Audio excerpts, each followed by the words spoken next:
मराठी भाषेला अभिजात भाषेचा दर्जा, ठाणे शिवसैनिकांचा ठाण्यात जल्लोष.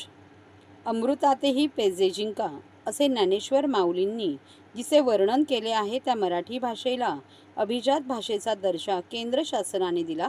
पंतप्रधान नरेंद्र मोदी यांचे आभार मानत हिंदू हृदय सम्राट बाळासाहेब ठाकरे यांना अभिवादन करत आज शिवसेनेने आनंद आश्रम येथे खासदार नरेश म्हस्के यांच्या नेतृत्वाखाली पेढे वाटून जल्लोष केला.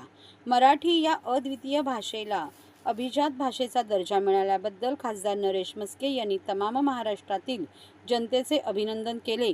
यावेळी शिवसेना ठाणे जिल्हा महिला आघाडी प्रमुख सौ मीनाक्षी शिंदे, शिवसेना कोपरी पाचपाखाडी शहर प्रमुख राम रेपाळे, शिवसेना ठाणे शहर प्रमुख हेमंत पवार, ओवळा माचिवडा शहर प्रमुख राजू फाटक, शिवसेना दिवा शहर प्रमुख रमाकांत मडवी, माजी ज्येष्ठ नगरसेवक संजय भोईर, विकास रेपाळे, एकनाथ भोईर, शिवसैनिक महिला आघाडी, युवा सेना, युवती सेनेचे पदाधिकारी मोठ्या संख्येने उपस्थित होते.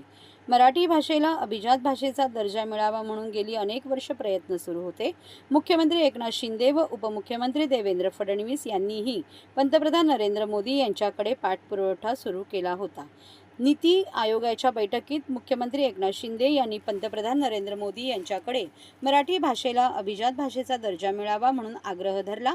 घटस्थापनेच्या मुहूर्तावर केंद्रीय मंत्रिमंडळाने मराठी भाषेला अभिजात भाषेचा दर्जा दिल्याने मराठी भाषेच्या संवर्धनाबरोबर जागतिक पातळीवर मराठी भाषा पोहोचण्यास मदत होणार आहे अशी प्रतिक्रिया खासदार नरेश म्हस्के यांनी दिली आहे.